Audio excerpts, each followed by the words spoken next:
العالمین والصلاة والسلام علی سید المرسلین اما بعد فاعوذ باللہ من الشیطان الرجیم بسم اللہ الرحمن الرحیم الصلاة والسلام علیک یا رسول اللہ وعلی آلک واصحابک یا حبیب اللہ الصلاة والسلام علیک یا نبی اللہ وعلی آلک واصحابک یا نور اللہ۔ حضور نبی کریم صلی اللہ تعالی علیہ وآلہ وسلم نے ارشاد فرمایا، جو جمعہ رات کو 100 مرتبہ درود پڑھے کبھی بھی محتاج اور تنگ دست نہ ہوگا، اور جمعہ والے دن 200 بار درود پاک پڑھے اس کے 200 سال کے گناہ معاف ہوں گے۔ 100 مرتبہ درود پڑھے تو اللہ تعالیٰ اس کی 100 حاجتیں پوری فرمائے گا، 70 آخرت کی اور 30 دنیا کی۔ اللہ کریم ہمیں نبی پاک صلی اللہ علیہ وسلم کی ذات مبارکہ پر کثرت سے درود و سلام پڑھنے کی توفیق عطا فرمائے۔ صلو علی الحبیب صلی اللہ تعالی علی محمد وصلی اللہ تعالی علیہ وآلہ وسلم۔ بے شمار صحابہ کرام اولیاء کرام کا عرس منایا جاتا ہے، ان کے دن منائے جاتے ہیں۔ یہ دن کیوں منائے جاتے ہیں؟ نبی کریم صلی اللہ تعالی علیہ وآلہ وسلم نے ارشاد فرمایا، قیامت والے دن جنت کے جو نگران فرشتے ہیں حضرت رضوان علیہ السلام، وہ میدان محشر میں ممبر لگائیں گے اور ممبر پر بیٹھ کر خطبہ دیں گے، اللہ تبارک و تعالیٰ کی حمد و ثنا بیان کریں گے اور ارشاد فرمائیں گے کہ اللہ کریم ارشاد فرماتا ہے کہ ابو بکر سے محبت کرنے والے جنت میں داخل ہو جائیں۔ تو قیامت والے دن فرشتہ اعلان کرے گا کہ جو حضرت سیدنا ابو بکر صدیق رضی اللہ تعالیٰ عنہ سے محبت کرتا ہے وہ جنت میں داخل ہو جائے۔ تو صحابہ کرام علیہم رضوان، اولیاء کرام اور انبیاء کرام اللہ کے لیے ان سے محبت کرنے والے بلا حساب جنت کے اندر داخل ہوں گے۔ بے شمار ایسے لوگ ہیں کہ جن سے آپ نے ملاقات نہیں کی، ہمارے دنیا میں آنے سے پہلے وہ جا چکے ہوئے ہیں، لیکن آپ ان کا ایک ادب و احترام کرتے ہیں، ان کی عزت کرتے ہیں، ان سے محبت کرتے ہیں۔ کیوں؟ آپ نے ان کی تعریفیں سنی ہوئی ہیں۔ جیسے ڈاکٹر اقبال ہو گئے، محمد علی جناح صاحب ہو گئے، میجر عزیز بھٹی ہو گئے، راشد مناس ہو گئے۔ ان لوگوں کے باروں میں ہمیں اسکولوں میں پڑھایا گیا، ان کی تعریفیں کی گئیں، ان کی اچھائیوں کو بیان کیا گیا۔ تو یہ ہمارے دنیا میں آنے سے پہلے جا چکے ہوئے ہیں، لیکن آج بھی ہم ان لوگوں کا نام لیتے ہیں اور بڑی احترام سے لیتے ہیں۔ کس لیے؟ کہ یہ ایک اچھے لوگ تھے۔ تو پتہ یہ چلا کہ کسی سے محبت اس صورت میں ہوتی ہے کہ یا تو آپ کی اس سے ملاقات ہوئی ہو اور وہ اس کی آواز بڑی خوبصورت ہے، یا وہ بڑا خوبصورت ہے، یا اس کے اخلاق بہت اچھے ہیں، یا وہ بہت زیادہ سخی ہے، وہ بڑا اچھا ملنسار ہے، اس نے مصیبت کے وقت آپ کے کام آیا ہے، اس نے آپ پر کوئی احسان کیا ہے۔ ان وجوہات کی بنا پر بندے کو اس سے محبت ہو جاتی ہے۔ لیکن ہم جن لوگوں سے ملے نہیں ہیں لیکن انہوں نے ہمارے اوپر احسان کر گئے، یعنی کہ ملک پاکستان بنا گئے، تو ان کی تعریفیں سننے کی بنا پر ہمارے دل میں ان کی محبت آ گئی۔ تو اسی طرح صحابہ کرام کا یوم منایا جاتا ہے، کسی ولی کا یوم منایا جاتا ہے، ان کی سیرت بیان کی جاتی ہے، ان کی اچھائیاں بیان کی جاتی ہیں، سن سن کر دل میں ان کے لیے محبت آ جاتی ہے۔ تو جب دل میں محبت آ جائے گی تو یہ محبت بندے کے لیے قیامت والے دن بخشش کا ذریعہ بن جائے گی، کہ قیامت والے دن فرشتہ اعلان کرے گا کہ سیدنا ابو بکر صدیق رضی اللہ تعالیٰ عنہ سے محبت کرنے والے جو ہیں وہ جنت کے اندر داخل ہو جائیں۔ اور سیدنا ابو بکر صدیق رضی اللہ تعالیٰ عنہ وہ شخصیت ہیں کہ جن کے حوالے سے نبی پاک صلی اللہ علیہ وسلم نے ارشاد فرمایا کہ ابو بکر کا شکریہ ادا کرنا امت پر واجب ہے، ان کا شکریہ ادا کرنا ہمارے اوپر واجب ہے۔ انہوں نے نبی پاک صلی اللہ علیہ وسلم کی ایسی خدمت کی، اسلام کی ایسی خدمت کی کہ قیامت تک کے مسلمانوں پر سیدنا ابو بکر صدیق رضی اللہ تعالیٰ کا شکریہ ادا کرنا واجب ہو گیا۔ دو چیزیں نبی پاک صلی اللہ علیہ وسلم نے ہمارے اوپر واجب قرار دی، فرمایا ابو بکر سے محبت کرنا اور ابو بکر کا شکریہ ادا کرنا اس امت پر واجب ہے۔ تو اب ان کا شکریہ ادا کرنے کے لیے، اظہار محبت کے لیے جو ہے وہ ان کا یوم منایا جاتا ہے، کہ عرس منایا جاتا ہے، پھر اس پر اعتراض کرنے والا بالکل بے وقوف ہے جو کہے جی یہ بدعت ہے، یہ نہیں کرنا چاہیے، نبی نے نہیں کہا، فلاں نے نہیں کہا۔ اس کی ریزن تو دیکھیں کہ اس کی ریزن کیا ہے۔ اس کی ریزن یہ ہے تاکہ آنے نیو جنریشن کے اندر، آنے والی نئی نسل کے اندر ان کو اویئرنس ہو کہ اسلام کے پہلے خلیفہ کون، اسلام کے پہلے خلیفہ وہ کیا تھے۔ جب آپ یوم نہیں منائیں گے تو نئی نسل کو، آنے والی نئی نسل کو کیسے پتہ چلے گا؟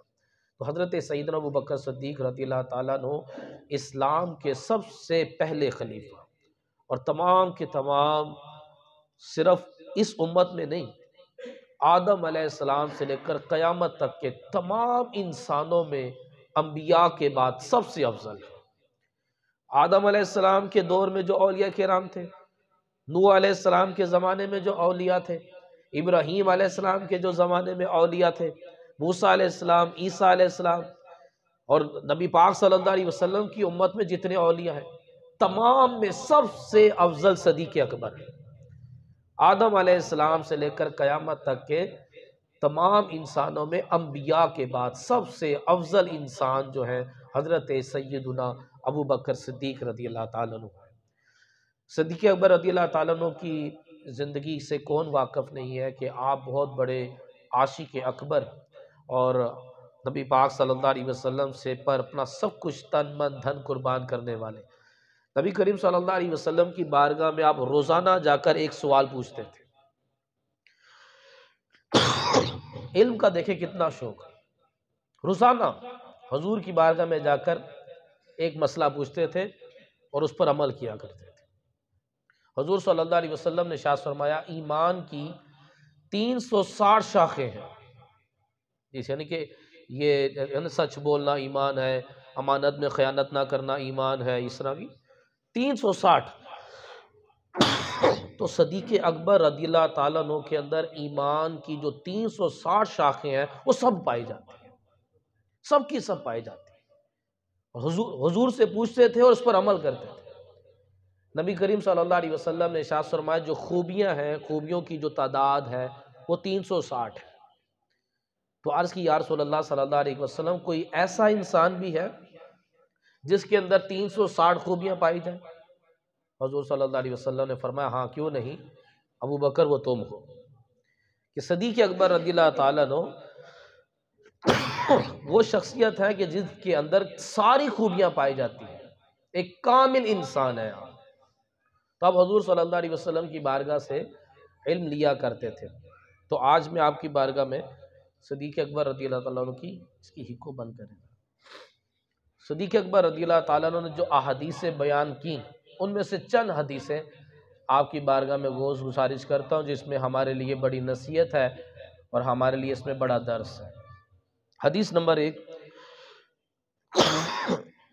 صدیق اکبر رضی اللہ تعالیٰ عنہ کہتے ہیں کہ اللہ عز و جل کے محبوب دانۂ غیوب صلی اللہ علیہ وسلم نے ارشاد فرمایا کہ دھوکہ دینے والا، احسان جتلانے والا اور بخل کرنے والا جنت میں داخل نہیں ہوگا۔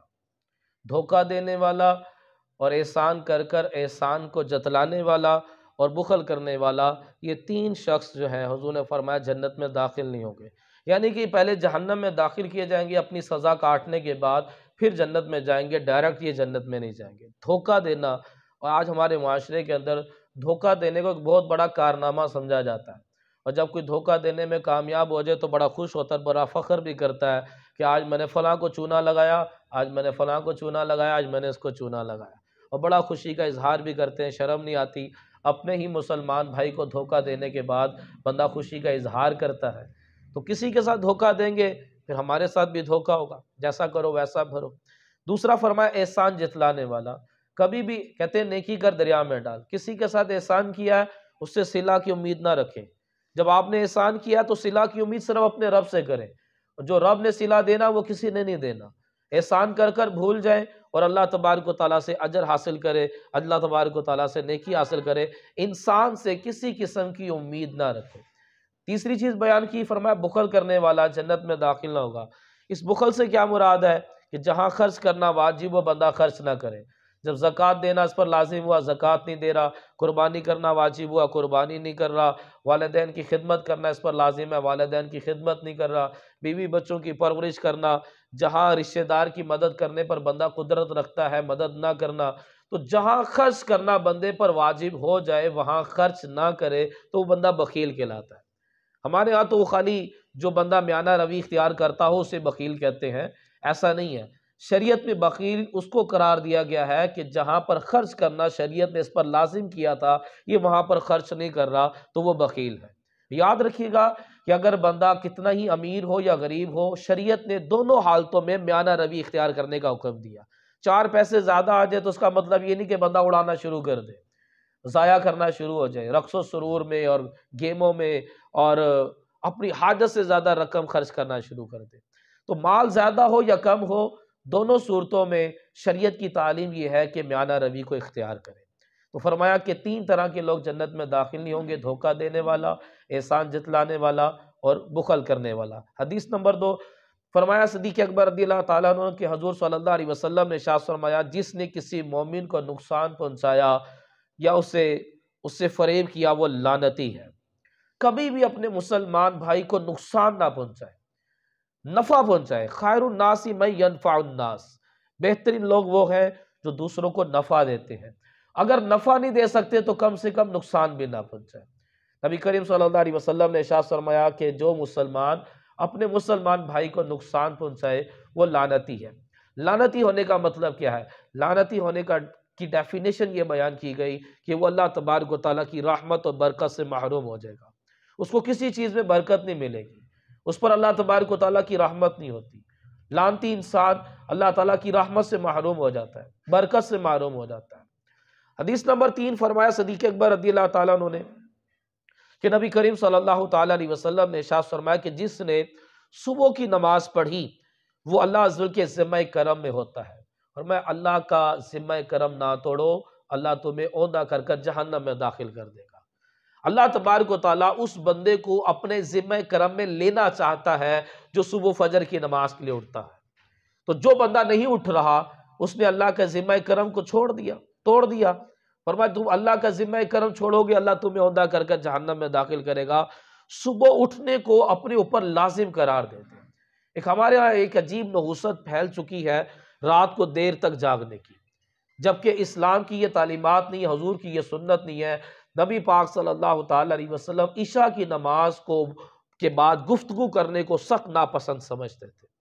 اما عائشہ صدیقہ رضی اللہ تعالیٰ عنہ فرماتی ہیں حضور مغرب کے بعد تو ہم سے گفتگو کرتے تھے لیکن عشاء کے بعد ہم سے بات نہیں کرتے تھے۔ عشاء کے بعد حضور آرام فرماتے تھے اور پھر رات کے تیسرے پہر میں اٹھ کر نبی پاک صلی اللہ علیہ وسلم عبادت میں مصروف ہوتے تھے، اور یہی تعلیم ہمارے لیے بھی ہے۔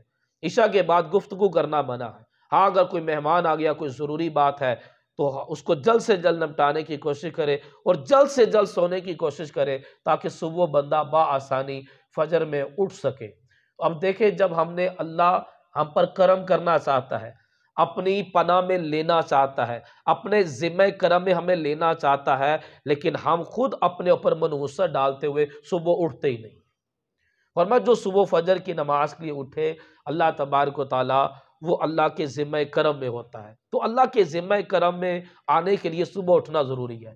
یاد رکھیے گا انسان بڑے خطرناک ہیں، جنات بڑے خطرناک ہیں اور شیاطین بڑے خطرناک ہیں، اور ہم اتنے بڑے پہلوان نہیں ہیں کہ ہم شیطان کا مقابلہ کر سکیں، نفس کا مقابلہ کر سکیں اور بعض انسانوں سے اور بعض جنات کا مقابلہ کر سکیں۔ ان سب کے شر سے بچنے کے لیے صرف اللہ پاک کی پناہ میں آنا ہوگا۔ جو اللہ پاک کی پناہ میں آ جاتا ہے وہ انسانوں کے اور جنوں کے اور شیاطین کے اور نفس کے شر سے محفوظ ہو جاتا ہے۔ تو جب تک ہم اللہ کی پناہ میں نہیں آئیں گے تو بچیں گے کیسے؟ تو اپنے آپ کو ہم صبح اٹھانے کا عادی بنائیں۔ صبح اٹھنے کی عادت پڑ جائے گی تو انشاءاللہ اللہ کا کرم ہوگا، اللہ کے ذمہ کرم میں آ جائیں گے تو قیامت تک کے کام آسان ہو جائیں گے۔ حدیث نمبر 4، فرمایا کہ اللہ عز و جل کے محبوب صلی اللہ علیہ وسلم نے ارشاد فرمایا کہ مسواک منہ کو پاک صاف کرنے والی ہے اور رب کی خوشندی کا باعث ہے۔ اس میں سمجھنے کہ ایک صفائی کی تعلیم دی جا رہی ہے۔ مسواک دانتوں کو بڑی اچھی طریقے سے صاف کرتی ہے، مسواک منہ کے جراثیموں کو ختم کر دیتی ہے، مسواک منہ کی بو کو ختم کر دیتی ہے۔ تو یہ نبی پاک صلی اللہ علیہ وسلم صفائی کو پسند فرماتے ہیں۔ اسلام میں صفائی کو نصف ایمان قرار دیا گیا ہے، اور بہت ساری بیماریاں جو ہیں یہ ہمارے منہ کے ذریعے لگتی ہیں۔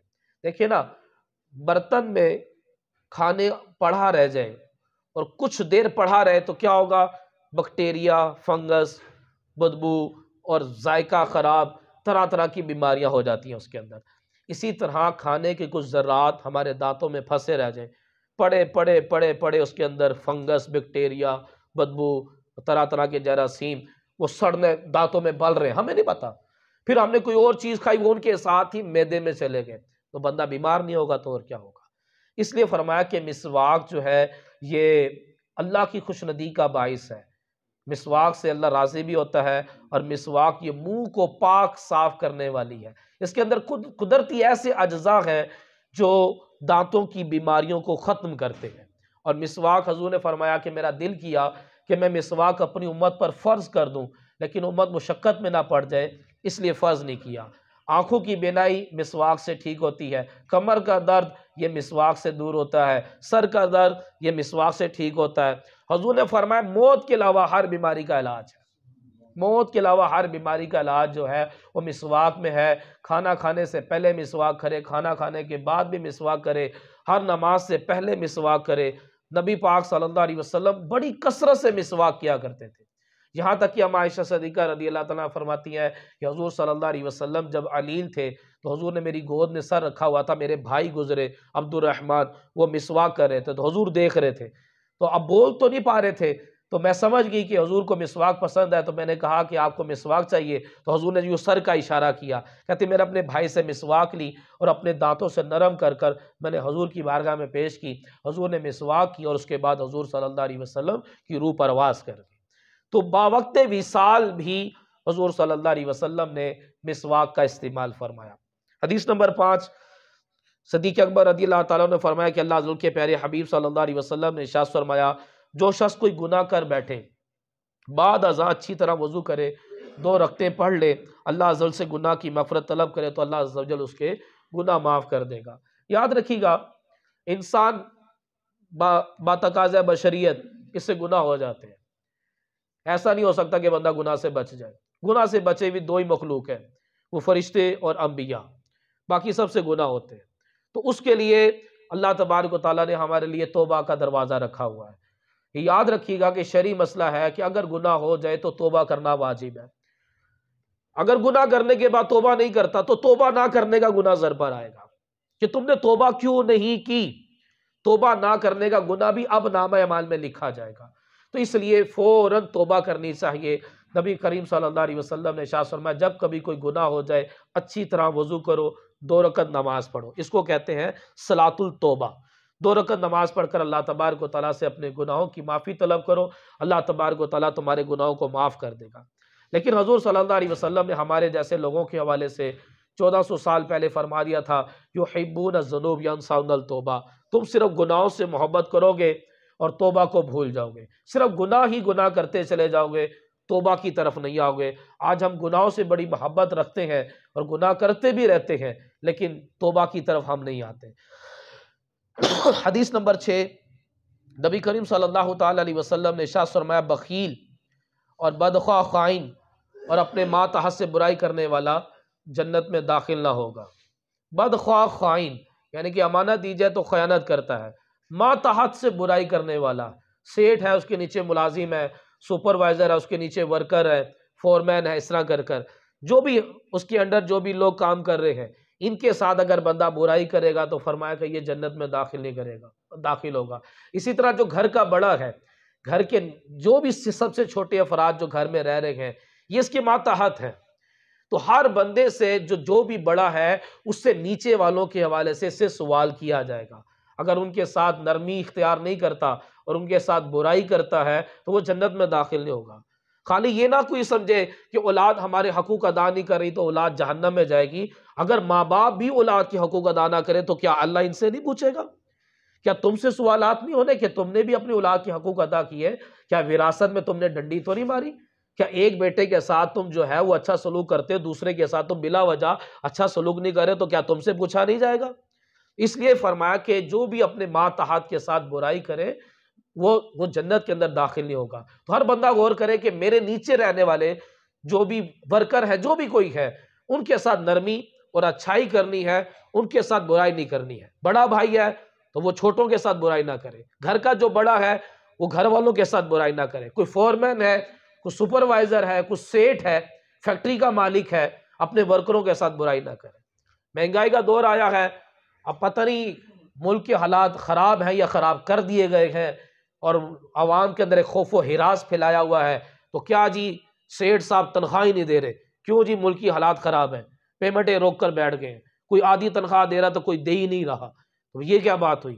تو اگر تم اپنے ماتحت کے ساتھ برائی کرو گے تو حضور نے فرمایا کہ بندہ جنت میں داخل نہیں ہوگا۔ حدیث نمبر 7، حضرت صدیق اکبر رضی اللہ تعالیٰ عنہ کہتے ہیں کہ اعرابی میٹھے آقا صلی اللہ علیہ وسلم کی بارگاہ میں حاضر ہوا اور عرض کیا کہ کیا آپ صلی اللہ علیہ وسلم نے یہ فرمایا ہے کہ ایک جمعہ سے دوسرے جمعہ تک اور 5 نمازوں کے درمیان جتنے صغیرہ گناہ ہوں گے وہ سب کے سب معاف ہو جائیں گے سوائے کبیرہ گناہ کے؟ حضور صلی اللہ علیہ وسلم نے ارشاد فرمایا ہاں میں نے یہ کہا ہے، یعنی کہ ایک جمعہ سے لے کر اگلے جمعے تک اس درمیان میں بندے سے جتنے صغیرہ گناہ ہوئے ہیں اللہ پاک معاف فرما دے گا۔ اسی طرح 5 نمازیں پڑھتا ہے، فجر کی نماز پڑھی، ظہر پڑھی، فجر سے ظہر کے درمیان جو صغیرہ گناہ ہوئے تھے اللہ پاک اس نماز کی برکت سے ان کے گناہوں کو معاف کر دے گا۔ پھر آپ صلی اللہ علیہ وسلم نے اس کے بعد یہ فرمایا کہ جمعہ کے دن غسل کرنا بھی کفارہ ہے۔ جمعہ کے لیے چلنے والا قدم ہر قدم پر 20 سال کے اعمال صالح کے برابر ثواب ملتا ہے، اور جب جمعہ پڑھ کر فارغ ہو جاتا ہے تو اسے 200 سال کے اعمال کے برابر ثواب دیا جاتا ہے۔ حدیث نمبر 8، صدیق اکبر رضی اللہ تعالیٰ نے بارگاہ رسالت صلی اللہ علیہ وسلم میں عرض کیا کہ یا رسول اللہ صلی اللہ علیہ وسلم اچھا عمل بتائیں۔ نبی کریم صلی اللہ علیہ وسلم نے ارشاد فرمایا استغفار کو لازم کر لو۔ شیطان کہتا ہے کہ میں انسانوں کو گناہ کے ذریعے برباد کرتا ہوں اور انسان استغفار اور لا الہ الا اللہ کے ذریعے مجھے برباد کرتا ہے۔ شیطان ہمیں گناہ کے ذریعے برباد کرتا ہے، اور شیطان کی بربادی کیا ہے؟ استغفار میں ہے اور لا الہ الا اللہ میں ہے۔ فرمایا کہ تم پر لا الہ الا اللہ اور استغفار لازم ہے، ان دونوں کی کثرت کیا کرو، کیونکہ شیطان نے کہا کہ میں لوگوں کو گناہوں میں مبتلا کر کر ہلاک کرتا ہوں، وہ لوگ مجھے لا الہ الا اللہ اور استغفار کے ذریعے ہلاک کرتے ہیں۔ لہٰذا جب میں نے یہ دیکھا تو انہیں خواہشات میں ڈال دیا اور وہ اپنے آپ کو ہدایت یافتہ گمان کرتے ہیں۔ کہ وہ کچھ لوگ اپنے آپ کو ہدایت یافتہ سمجھ کر استغفار چھوڑ دیتے ہیں کہ میں تو گناہ کرتا ہی نہیں ہوں، میں کیوں استغفار کروں؟ حضور صلی اللہ علیہ وسلم امام الانبیاء، حضور معصوموں کے سردار، حضور فرما رہے ہیں میں روزانہ 100 مرتبہ استغفار کرتا ہوں۔ جس ذات سے گناہ ہونا ہی محال ہو وہ ہستی اللہ کی بارگاہ میں 100 مرتبہ استغفار کرے، اور ہم ہیں ہی خطا کار، ہم تو ہیں ہی گناہوں کے پتلے، اور پھر بھی رب کی بارگاہ میں استغفار نہ کرے۔ تو فرمایا کہ 2 چیزیں تم پر لازم ہیں، استغفار کرنا اور لا الہ الا اللہ کرنا۔ حضور نے فرمایا جو استغفار کو لازم پکڑ لے اللہ تبارک و تعالیٰ اس کی تمام غموں کو، پریشانیوں کو دور کر دے گا، اور ایسی جگہ سے اس کو رزق عطا فرمائے گا جہاں سے اس کا گمان بھی نہ ہوگا۔ اللہ تبارک و تعالیٰ ہم سب کو